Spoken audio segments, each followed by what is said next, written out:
கன்னி ராசி அன்பர்களை பொறுத்த வரைக்கும் இவங்களோட குணம் அப்படிங்கிறது மற்றவங்கள வருத்தம் செய்யக்கூடிய ஒரு விஷயமா இருக்கும். ஆமாங்க, ஒரு சின்ன சின்ன விஷயத்தை கூட பெருசா எடுத்துக்கிட்டு அதை ரொம்ப பெரிய ப்ராப்ளமா கிரியேட் பண்ணுவாங்க. அன்பை வெளிப்படுத்த தெரியாதவங்களாகவும் முன்கோபக்காரங்களாகவும் இந்த கன்னிராசி அன்பர்கள் இருப்பாங்க. உங்களுக்கு இந்த மாதத்தின் கிரக நிலைகள் எப்படி அமைஞ்சிருக்கு, இந்த கிரக நிலைகள் மூலம் வரக்கூடிய மாற்றங்கள் என்ன, அதாவது சாதகமா என்ன விஷயங்கள் எல்லாம் நடக்கும், பாதகமா என்ன விஷயங்கள் எல்லாம் நடக்கும், பாதகமான விளைவுகள் இருந்து தப்பிக்க நீங்க என்ன செய்யணும், சாதகமான அமைப்புகளை தக்க வைக்க நீங்க என்ன செய்யணும், மேலும் ஒரு சில எளிய வழிபாட்டு முறைகளை நீங்க பின்பற்றுவதன் மூலம் நல்ல ஒரு முன்னேற்றத்தை உங்களோட வாழ்க்கையில நீங்க காண முடியும். அது என்ன மாதிரியான பரிகாரம், இது பத்தின முழுமையான தகவலையும் தாங்க உங்களுக்காக இந்த பதிவுல நாங்க சொல்லியிருக்கோம். இந்த பதிவு பயன்பெறும் வகையில் அமையும், அதனால ஸ்கிப் பண்ணாம முழுமையா பாருங்க. நீங்க இப்பதான் ஃபர்ஸ்ட் டைம் நம்மளோட சேனலை பாக்குறவங்க இருந்தா மறக்காம சப்ஸ்கிரைப் பண்ணி வச்சுக்கோங்க. நம்ம தினமும் பார்க்கிற ராசி பலன் 6வது வரக்கூடியது கன்னி ராசி. புதன் பகவான ராசி அதிபதியா கொண்டது. இந்த ராசியில உத்திரம், அஸ்தம், சித்திரை அப்படின்னு 3 நட்சத்திரங்களும் அடங்கி இருக்கு. இந்த 3 நட்சத்திரக்காரர்களுமே எப்பொழுதுமே பழைய பொருட்களுக்கு அதிக முக்கியத்துவம் கொடுக்கக்கூடிய நபர்களா இருப்பீங்க. அதே போல எந்த ஒரு காரியத்தை எடுத்தாலுமே அதை சீரா முடிச்சு காட்டக்கூடியவங்களாவும் இருப்பீங்க.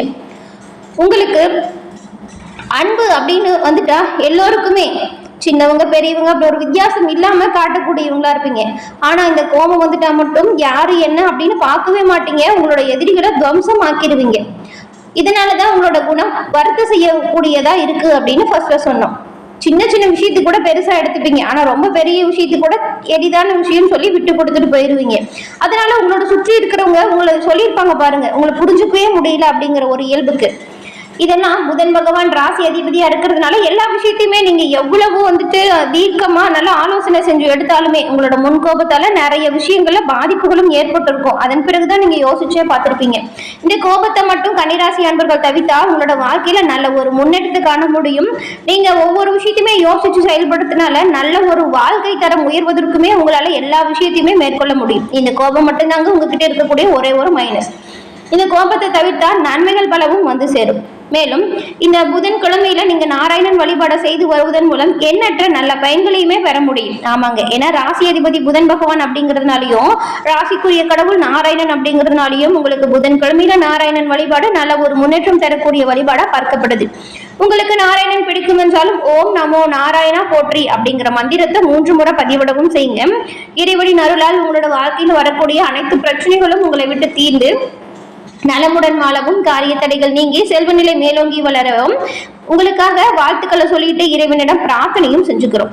சரி, வாங்க நாம இப்ப இந்த மாதத்தின் கிரக நிலைகள் என்ன மாதிரியான மாற்றத்தை கொடுக்கும் அப்படிங்கிற விஷயத்த பார்க்கலாம். அதுக்கு முன்னாடி ஜோதிட ரீதியா இருக்கிற அனைத்து பிரச்சனைகளும் தீர ஸ்கிரீன்ல நம்பருக்கு நீங்க கால் பண்ணி தெரிஞ்சுக்க முடியும். அதுல இருக்கிற அனைத்து பிரச்சனைகளும் தீர இந்த நம்பர் உங்களுக்கு கட்டாயம் உறுதுணையாகவும் இருக்கும். நீங்க இந்த நம்பருக்கு போன் பண்ணுங்க. டிஸ்கிரிப்ஷன்ல நம்பர் இருக்கு. இதுல இருக்கக்கூடிய அனைத்து பிரச்சனைகளும் தீர உங்களுக்கு கட்டாயம் நல்ல தீர்வுகள் கிடைக்கும். கன்னிராசி அன்பர்களுக்கு இந்த மே மாதத்தின் கிரக நிலைகள் எப்படி அமைஞ்சிருக்கு, கிரக நிலை மாற்றங்கள் கொடுக்கக்கூடிய பலன்கள் என்ன அப்படிங்கறத நாம இப்ப விரிவா பார்க்கலாம். முதல்ல கிரக நிலைகளை பொறுத்த வரைக்கும் ராசியில கேதுவும், கலஸ்ரஸ்தானத்தில் சனியும், ராகுவும், அஷ்டமஸ்தானத்தில் சுக்கிரனும், பாக்கியஸ்தானத்தில் சூரியனும், புதனும், தொழில் ஸ்தானத்தில் குருவும், சந்திரனும், அயன சயன போகஸ்தானத்தில் செவ்வாயும், இந்த மாதிரியான கிரக நிலைகள் இந்த மாதம் வளம் வரக்கூடிய சூழ்நிலை அமைஞ்சிருக்கு. இந்த கிரக நிலைகள் அப்படிங்கிறது மாற்றம் பெறக்கூடிய வகையில தான் நமக்கு இந்த மாதம் வரக்கூடிய நன்மை தீமைகள் அமையும். அந்த வகையில கிரகநிலை மாற்றங்கள் அப்படிங்கிறது 11ஆம் தேதி அன்னைக்கு குரு பகவான் தொழில் ஸ்தானத்திலிருந்து லாபஸ்தானத்திற்கும், 14ஆம் தேதி சூரிய பகவான் பாக்கியஸ்தானத்திலிருந்து தொழில் ஸ்தானத்திற்கும், 16ஆம் தேதி புதன் பகவான் பாக்கியஸ்தானத்திலிருந்து தொழில் ஸ்தானத்திற்கும், 31ஆம் தேதி சுக்கிர பகவான் அஷ்டமஸ்தானத்திலிருந்து பாக்கியஸ்தானத்திற்கும் மாற்றம் பெற போறாங்க. இந்த மாற்றங்கள் உங்களுக்கு கொடுக்கக்கூடிய பலன்கள் என்ன அப்படின்னா, எந்த ஒரு சூழ்நிலை வந்தாலும் சரி, எவ்வளவு தடைகள் வந்தாலும் சரி, அதை எல்லாமே தகர்த்தெறிந்து தன்னோட காரியங்களை வெற்றிகரமா செய்து முடிக்கக்கூடிய குணம் கொண்ட கன்னிராசி அன்பர்களுக்கு இந்த மாதத்தின் கிரக நிலைகள் கொடுக்கக்கூடிய பயன்கள் என்ன அப்படிங்கறத விரிவா நாம இப்ப பார்க்கலாம். உழைப்பினை உலகிற்கு பறைசாற்றக்கூடிய கன்னிராசி அன்பர்களுக்கு இந்த மாதம் நீங்க பதற்றத்தை குறைச்சுக்கிறது ரொம்பவுமே நல்லதா இருக்கும். இந்த மாதம் வீண் பிரச்சனையால மன குழப்பங்கள் வரலாம். அதே போல பயணங்களில் இருந்த தடைகள் நீங்கும். 6ஆம் இடத்தில் சனி பகவான் வரும் பொழுது உடல் ஆரோக்கியத்துல நீங்க கொஞ்சம் கவனம் செலுத்தணும். எடுத்த காரியத்தை செய்து முடிக்கிறதுல தடைகள் வரலாம். வழக்குகள் சம்பந்தமான விஷயத்துல நீங்க ரொம்பவுமே எச்சரிக்கையா செயல்படணும். இந்த மாதம் வீண் வம்பு வழக்குகளும் வரலாம். அதனால நீங்க பேசுற வார்த்தைகள்லயுமே கவனமா இருக்கணும். மத்தவங்களை பத்தி புறம் கூறுவது ஆகவே ஆகாது. தொழில் வியாபாரத்தில் நீங்க எதிர்பார்த்த வேகம் சூடு பிடிக்கக்கூடிய காலகட்டம் இது. பழைய பாக்கிகள் வசூலாறதுல இருந்த தடைகள், தாமதங்கள் இது எல்லாமே நீங்கிடும். மேலும் போட்டிகளை சமாளிக்கக்கூடிய திறமை அதிகரிக்கும். உத்தியோகத்தில் இருக்கக்கூடியவங்களுக்கு கூடுதலா பணி சுமை ஏற்படலாம். சக ஊழியர்கள் மேல் அதிகாரிகளிடம் இருந்து வந்த மனக்கசப்பு இது எல்லாமே உங்களை விட்டு நீங்கிடும்.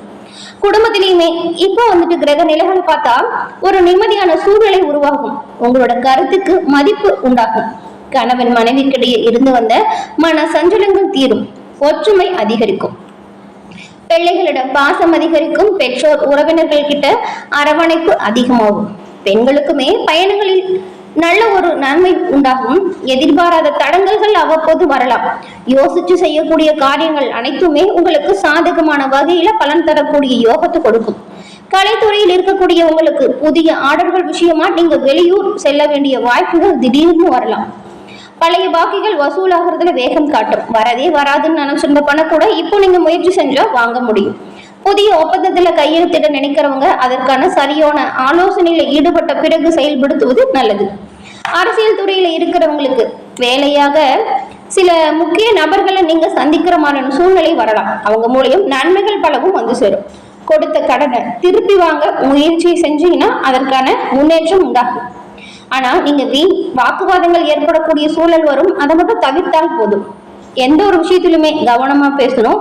எங்க யார்கிட்ட என்ன சொல்றோம் அப்படிங்கறதுலுமே நீங்க ரொம்பவுமே கவனமா தான் இருக்கணும்.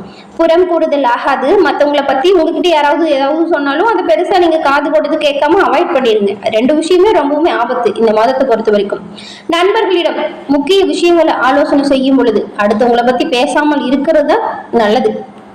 மாணவர்களுக்கு கல்வியில எதிர்பார்த்த முன்னேற்றம் கிடைப்பதுல தடை வரலாம். கவனமா படிக்கணும். இந்த விளையாட்டுக்காக நேரம் ஒதுக்குறத கொஞ்சம் குறைச்சிக்கோங்க. படிக்கிறதுக்கு முக்கியத்துவம் கொடுத்தா நல்ல ஒரு முன்னேற்றம் வரும். கன்னிராசியில் இருக்கக்கூடிய உத்திரம் 2, 3, 4ஆம் பாதம் கொண்டவங்களுக்கு சிலர் தொழில் விஷயமா வெளியூர் அல்லது நீண்ட தூரம் பயணம் செய்ய வேண்டிய சூழ்நிலை திடீர்னு வரும். கலைஞர்களா இருந்தீங்கன்னா உங்களுக்கு சீரான நிலை இருக்கும். அதிக சிரத்தை எடுத்தா மட்டும்தான் புதிய ஒப்பந்தங்கள் உங்களுக்கு கிடைக்கும். ஆனாலும் பணப்புழக்கம் அப்படிங்கிறது கடந்த காலத்தை விடவே இனி வரக்கூடிய காலகட்டம் கொஞ்சம் அதிகமாகவே இருக்கும். நீங்க எவ்வளவுக்கு எவ்வளவு முயற்சி போடுறீங்களோ அவ்வளவுக்கு அவ்வளவு முன்னேற்றம் பெறக்கூடிய யோகம் இந்த மாதம் அமைஞ்சிருக்கு. அதன் பிறகு அஸ்தம் நட்சத்திரக்காரர்களுக்கு உங்களோட பராக்கிரமம் வெளிப்பட்டு காணப்படும். உங்களோட ஒவ்வொரு செயல்களையுமே வேகம் பிறக்கும். அரசு சம்பந்தப்பட்ட காரியங்கள் நிறைவேறும். அரசியல்வாதிகள், அரசு பணியாளர்கள், நிர்வாகத்துறையை சேர்ந்தவங்க, மருத்துவர்கள், ரசாயன துறையில் உள்ளவங்க அப்படின்னு எல்லோருக்குமே உங்களோட துறைகள்ல நல்ல ஒரு வளர்ச்சி காணக்கூடிய அமைப்பு இருக்கு. ஆமாங்க, இதுக்கு முன்னாடி நீங்க செயல்படுத்தின வேலைகளுக்கும் திறமைகளுக்கும் சரியான அங்கீகாரம் கிடைச்சிருக்காது. அதுவே பெரிய ஒரு வருத்தத்தை கொடுத்திருக்கும். ஆனா இப்போ அதற்கான அங்கீகாரம் கிடைக்கும். மதிப்பும் பாராட்டும் அதிகரிக்கும். உங்களோட செயல்களை தான் மற்றவங்களுக்கு உதாரணமா காட்டக்கூடிய அமைப்பு இருக்கு. அதனால உங்களோட செயல்களை நீங்க கண்ணும் கருத்துமாகவும் சரியாகவும் எந்த ஒரு சட்டவிரோத செயல்களிலும் ஈடுபடாமல் இருக்கிறது நன்மை. நீங்க நல்லதா செய்யற ஒவ்வொரு விஷயத்திற்குமே அதற்கான பலன் உடனுக்குடன் கைமேல் உண்டாகும். அதன் பிறகு சித்திரை 1, 2ஆம் மாதம் கொண்ட உங்களுக்கு நிலம், வீடு, மனை மற்றும் வாகனம் போன்ற சொத்து சேர்க்கை உண்டாகும். அது மட்டும் இல்லாம இதன் மூலம் உங்களுக்கு ஆதாயமான பலன்கள் கிடைக்கக்கூடிய யோகம் அமையும். மாணவ மணிகள் தங்களோட திறமைக்குரிய வளர்ச்சியை காணக்கூடிய அமைப்பு உண்டாகும். கலைத்துறையில் இருக்கிறவங்களுக்கு உங்களுடைய எண்ணங்கள் ஈடேறும். என்னோட சரியான வாய்ப்பு கிடைக்கல, சரியான அங்கீகாரம் கிடைக்கல அப்படின்னு வருத்தப்பட்டு இருந்த கலைஞர்களுக்கு எல்லாமே நீங்க நினைச்ச விதத்துல நல்ல ஒரு முன்னேற்றம் அடையக்கூடிய வாய்ப்பு இந்த மாதம் உண்டாகும். சமுதாய நல பணியாளர்களுக்கு பாராட்டுகள் பலவும் குவியும். வெளியூர், வெளிநாட்டு தொடர்புகள் ஆக்கம் கொடுக்கும் வகையில் அமையும். நீங்க முயற்சி செய்யற ஒவ்வொரு விஷயத்திலுமே நல்ல வகையில முன்னேற்றம் அடையக்கூடிய வாய்ப்பை பெற்றிருக்கீங்க. மேலும் இந்த 3 நட்சத்திரக்காரர்களும் கன்னிராசியில் இருக்கக்கூடிய உத்திரம், அஸ்தம், சித்திரை 3 நட்சத்திரக்காரங்களுமே ஒரு சில பரிகாரத்தை செய்வதன் மூலம் நல்ல ஒரு முன்னேற்றத்தை காண முடியும் அப்படின்னு சொன்னோம் இல்லையா? அது என்ன அப்படின்னு பார்த்தா, முடிஞ்ச வரைக்கும் வெள்ளிக்கிழமையில அம்மன் ஆலயம் சென்று அம்மன் தரிசனம் செய்து வருவது இந்த கன்னிராசி அன்பர்களுக்கு நல்ல ஒரு முன்னேற்றம் தரக்கூடிய வழிபாடாகவும் பரிகாரமும் பார்க்கப்படுது. இந்த பரிகாரத்தை வெள்ளிக்கிழமையில தொடர்ந்து செய்யுங்க. கட்டாயம் நன்மை உண்டாகும். காரிய தடைகள் விலகி செல்வ நிலை மேலோங்கி வளரும். மேலும் உங்களுக்கு அம்மன் தாய் பிடிக்கும் என்றாலும் ஓம் ஸ்ரீ அம்மன் தாய்க்கு போற்றி அப்படிங்கிற மந்திரத்தை 3 முறை பதிவிடவும் செய்யுங்க. அன்னையின் அருளால் எல்லா விஷயங்களுமே நல்லதா நடக்கும். என்ன நண்பர்களே, இந்த பதிவு நீங்க பயன்பெறும் வகையில் அமைஞ்சிருக்கும்னு நினைக்கிறோம். இந்த பதிவு பிடிச்சிருந்தா லைக் பண்ணுங்க, ஷேர் பண்ணுங்க, கமெண்ட் பண்ணுங்க. நீங்க இப்பதான் ஃபர்ஸ்ட் டைம் நம்மளோட சேனலை பாக்குறவங்களா இருந்தா மறக்காம சப்ஸ்கிரைப் பண்ணி வச்சு கூட வர பெல் ஐகானை கிளிக் பண்ணி வச்சுக்கோங்க. தொடர்ந்து பார்த்தமைக்கு நன்றி நேயர்களே.